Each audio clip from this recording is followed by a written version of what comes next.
you are a great champion of the barbell. Is that correct? Yes. Why? Well, because there's lots of reasons.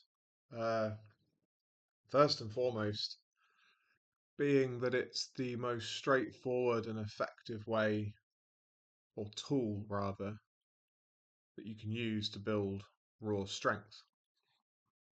So obviously, unless you're engaging in things like two hands anyhow, bent presses, so barbell bent presses or something, you're going to be using two hands on the barbell at all times. Mm-hmm. So it's a highly stable piece of kit, meaning that the actual skill required is a hell of a lot lower than kind of manipulating kettlebells and things. I remember actually when I first started training, um, 2009, I was really badly hurting my shoulder doing dumbbell incline presses Right. because I hadn't yet built up the stability in the shoulder joint to use dumbbells safely and effectively because it's not just stability, it's that proprioception that we talked about, sense of body Yeah. and space. And what was happening, I don't know for certain because I don't see myself in the third person, despite what people who think I have an enormous ego might claim. But I suspect what was happening was the dumbbell path was a bit wibbly wobbly. Yeah. And then when I was approaching lockout, I remember once there was this horrible clunk and it's just the most tremendous pain. And I swore off dumbbells after that for about a year. And then obviously when went back to them, I was only training with the barbell. I went back to them. I've had no issue since because the barbell was enabled me to put.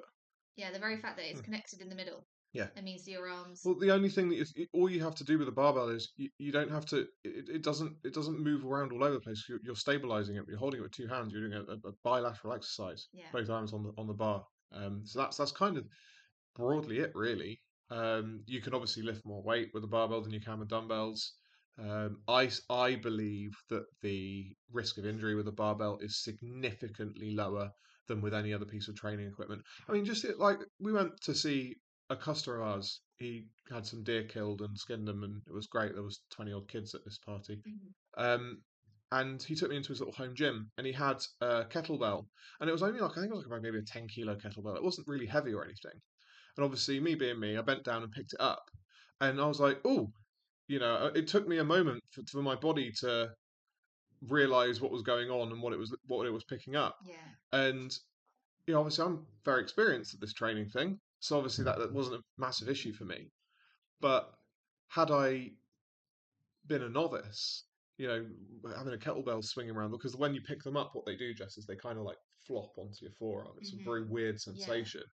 And and I showed him a bent press with a kettlebell, and I forgot how challenging it is to manipulate them. So that's a long and meandering answer as to why I'm a big fan of barbell training. Yeah. Feel free to stop me at any Oh, time. one last thing as well is if you are going to do the percentage based thing, so percentage based training, so you take a percentage of either Yeah. your true 1 minute max or a training max. You're not allowed to yet because the people listening might not know. No, that was a positive agreement of yes, I understand your point and where you're going. It's a good one. Keep going. Yeah. So you can be much more precise with a barbell because if you've got a stand Olympic bar, it's going to, and it's of a okay-ish quality. I mean, I'm talking maybe a couple of £100 barbell that you get from like Strength Shop or something. Mm-hmm. It's pretty well going to weigh 20 kilos. You know how thick the grip is, the bar itself is. Yeah. All of it is it's the same. So no matter where you are, you can really quite precisely load it. And again, if you're using plates that are halfway decent, you're not like training in some commercial gym where it looks like a chinchilla's been chewing on the plates and like, half of them are missing. With the rubber ones that you see sometimes. But again, like a 50 kilo barbell or a 100 kilo barbell or 150 kilo barbell is going to weigh the same in one gym as it is in most gyms up and down the country. And it's going to handle in broadly the same way. There are differences. You think like a Texas Power Bar, which is designed with huge amounts of whip in it, so that when you're deadlifting, you can pull the slack. By the time you've pulled all the slack out of the bar's actually moved like 3 or 4 inches. Yeah. I trained on one in Northern Ireland for a little while, and just using a Texas Power Bar put 20 kilos on my deadlift. Cool. easily put 20 kilos on my deadlift because of the mechanical advantage afforded by it. Likewise, proper Olympic weightlifting bars, they've got a lot of whip in them, Hmm. so you can um, if you've got the skill when you can use that whip to get you out of the hole in a squat much more easily than with kind of a quite a sturdy bar. Like the bar that we've got, same for overhead press as well. Like getting it off the shoulders is much Hmm. easier with a bar with whip. The bar that we've got at my mum's is very stiff, Yeah. and it's got very little give in it, so it feels a fair bit heavier than say some of the bars at the gym that we Yeah. used to train at. I don't know if you've noticed that. Yeah. Yeah. So, but that, other than that, barbells, barbells, barbell. You cannot say this for dumbbells. Every brand of dumbbell handles slightly differently. Yeah. Ones with little hexagonal plates. If you're picking it up off the floor, you have to pick it up off the floor with different technique with the hexagonal plates as you do with the circular ones. Mhm. You should never be using hexagonal plates on a barbell, by the way. And if your gym has only hexagonal plates, find a different gym because they don't want you to be strong or safe. Anyway, digressing.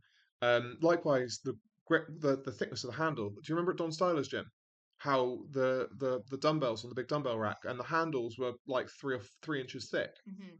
They're massive, great handles, which is great for building grip strength. And I actually think it's probably one of the reasons why I've never needed to use lifting straps. Actually, Because you started to handling build those it. dumbbells, I started out there, so my grip strength's probably developed. Basically, if you know fat grips, which you can clip onto a regular set of dumbbells to make the grip fatter, hence the name fat grips. Don's dumbbells were fat grip as standard. Like the metal was just fucking huge. Mm. So yeah, that's the other reason. Anyway, you can answer your next question now if you like. I was going to say, I also think from my experience of not that long ago being a novice into the weight room, um, the barbell just commands that respect, and so you're less likely to do silly stuff with it. I find I find dumbbells less intimidating. Oh, okay, yeah. Well, that makes a lot of sense because you don't often see people using the barbells in the gym, do Hmm. you? It's dumbbell area is always really heavy, and then unless they're curling in the squat rack or whatever, like you don't really typically see people using the barbells, and I think that intimidation factor is there. Yeah, which is ironic, really, because actually you're safer with it for the reasons I just outlined than you Hmm. are with fucking around with dumbbells. Yeah, I was certainly often, most of the time the only woman in the squat rack. Yeah. Oh, well, apart from the ones that do the hip thrusters, Oh yeah, I was the only the woman OnlyFans standing girls. up without a camera in the Yeah, squat rack. yeah, and taking like 15 minutes to do your hair before you started lifting. Yeah. Yeah. Anyway, So, obviously you love the barbell, yeah. but what's the best use for a kettlebell? Kettlebell swings and the second implement in the two hands, anyhow. Not that you should be doing those. Like maybe 1% of the people who listen, if that, should be doing those. But no, like kettlebell swings are a good exercise. They're really good for ingraining that hinge pattern. So we Mhm. talk about one of the advantages of bodyweight training being you get to do thousands upon thousands upon thousands of repetitions in a relatively crunched down period of time. Um, and that has a significant carryover to the barbell lifts and the dumbbell lifts and stuff. Mm. Um, Obviously, there isn't really a hinge bodyweight exercise. I'm sure there probably is, but I'm not a gymnast, so but kettlebell swings kind of allow you to do that for a hinge. You do sets of, you should really be doing like sets of 20 to 50 Yeah, kettlebell swings, and that is just forces you to ingrain the hinge pattern. yeah. And yeah, they're good kind of like conditioning exercise as well. Like they are pretty like taxing on the heart and lungs if you do them properly. You Hmm. put them as part of like a giant set or medley or something. The other reason, as I say, is kind of your more obscure strongman lifts, that sort of stuff. I wouldn't like people say to me, "Oh, should I use kettlebells for my overhead presses, or should I do?" No, she's a fucking dumbbell. Like the kettlebells it handles in a very strange and Yeah, unusual way. It's suited for, as I said, your old timey strongman lifts and kettlebell swings. yeah. That's kind of it, really. So what For about, everything else, a dumbbell or a barbell is better. I was going to say, so what are the best uses for a dumbbell? For a dumbbell, so my personal take on this is that you want to use them for what you can't really use a barbell for, or that a barbell is the suboptimal implement to use for. So I kind of higher rep pump work I much prefer dumbbells for over a barbell. Like, so if I'm going to be doing sets of 12 to 15 um, bench presses, I would use dumbbells for that. I find that they're much more suited to that 8 to 12 to 15 to 20-ish rep range. Likewise, all of the very important exercises for health and muscular development that you cannot do with a barbell. Like, you can't do barbell flies. No. Well, I suppose you probably could, but you look like an idiot. Yeah. So dumbbells. Same. You can't do barbell lateral raises. No. Again, well, you probably could, but you shouldn't. Or the Yeah, pullovers. Like, I mean, barbell pullovers are actually a thing. I can't get to grips with them. I have seen people do them successfully, but again, use a fucking dumbbell, or better, a Nautilus pullover machine. That's kind of the niche that they fill. I don't really buy into this whole like unilateral training thing where people do like one arm dumbbell bench presses to strengthen their weak side, so that they become better at barbell presses. I find that's too far down the exercise science, LARPing as a physiotherapist kind of, very shaky science kind of thing. And a lot of the people I see doing it are just really fucking weak. yeah. Like, they're just weak. The problem is they're fucking weak. They don't Mhm. eat enough, or they started training really late and they're looking to achieve what there's just not going to be possible for them to achieve because they started too late, or they had a really long layoff in their 20s and come back into it in their 30s or their 40s. And unfortunately, your potential, you're not going to be benching 140 kilos. I'm sorry, it's not going to happen. Really, it's just fucking not going to happen. No. Probably not even going to hit a 100 kilo bench. It's just not going to happen. And no amount of unilateral dumbbell presses to strengthen your non-dominant side is going to make that happen. Fucking take some Pest-E, ride the anabolic wave. Don't do that, actually, but that would make it happen. But that should be instructive as to why you, as someone who doesn't take gear, who's come back to training after a long break, you, Can't make the yeah, progress. and diddling around at the with stuff instead of just. A good example of this, actually, there's a girl who I used to chat to at the gym that we used to go to a long time ago, talking maybe 3 or 4 years ago, and she wanted to get stronger. She just started barbell, and she's to be fair to her, she's done really well. And but back when I first met her, she was doing like she was doing a chest exercise, chest workout. She was doing some barbell bench presses, and then she did like a couple of sets of that, and then she was started like doing barbell incline presses with barely a fraction of the load that she was using for the barbell bench presses, because obviously it's a mechanically disadvantaged movement, particularly for women. They're going to see more strength drop off there. And she was doing like set after set after set of that. And I was like, why are you doing those? And she was like, oh, to help my bench go up. I was like, no, just do more bench. Yeah. And she did. And there was a guy called Roger who I used to train with at my university gym, who was everything you thought he was. Great big African man with a gold tooth. He Amazing. was a plasterer, Yeah. and he's still trained at the university gym for some reason. Anyway, good old Roger. He saw me doing dumbbell bench presses once, or dumbbell incline presses, and he came up to me, "What are you doing those for?" He's like, "No, he says you're weak. You just need to do bench presses." And I did, and then I was trying to get and he said that'll get your bench to go up. And funnily enough, I just did bench presses, and my bench went up. And I said the same to her, like, you just need to do the lift that allows you to lift the most weight across the most mechanically advantaged range of motion, and that will build the strength. And then maybe later on, if you want to go down kind of the more aesthetic bodybuilding route, look at the dumbbell. But there's no point in you doing barbell incline presses with a fucking empty barbell. Like, you need to be getting up to a minimum strength standard. Yeah. And funnily enough, she took my advice, and she got a lot. Yeah, she got very much stronger, very much more quickly. So there we are. Excellent. Look at me being charitable.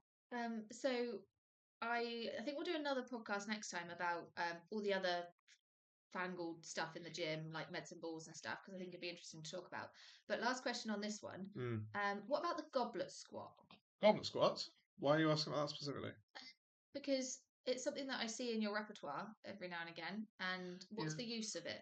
So goblet squats are good for generally older guys who need a little bit of remedial work. Like, they're okay bodyweight squatting. Like, bodyweight squatting's in their wheelhouse. Even bodyweight squatting with a weighted vest, but they need a little bit more remedial work just to kind of loosen up the hips and the hamstrings to get them to depth properly with a barbell without losing integrity of their lumbar spine. Right. Particularly taller chaps can really benefit from it. Yeah. And also for whom front squatting is perhaps a little bit too advanced, because obviously I only teach front squat with a clean grip. I don't allow the Cossack grip. if you can't take a clean grip. And some again, that's something that needs to be worked up to. Yeah. Um, and in that case, a goblet squat is a good kind of intermediate step. And for that, you can use a kettlebell, actually. Kettlebells are quite well suited to it. I think dumbbells are best because you can hold them like a goblet as you're going up and down, but kettlebells too work for goblet squats. And again, kind of higher rep sets, kind of 15 to 20, just to build that. And it's also to load the slightly below parallel range of motion as well.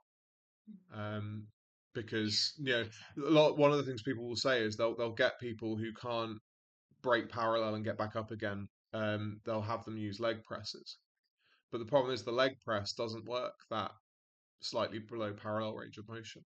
Yeah. So you're never going to build strength in that range of motion. So um, a more important, and really, it's not so much a strength issue a lot of the time; it's a coordination issue.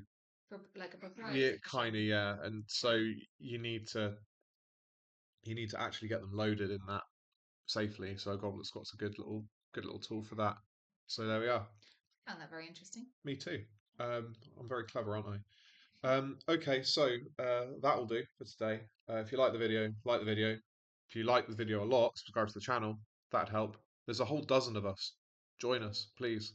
Would help my ego greatly. But better than both of those things is subscribing to my daily email newsletter because I'm a much better writer than I am speaker.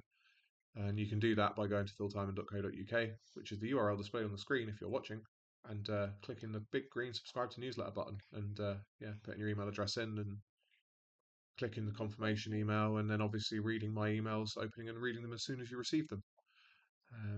Yeah, so on that note, I will talk to Jess about weird and wonderful implements like Bosu balls and things next time. That'll be a fascinating conversation.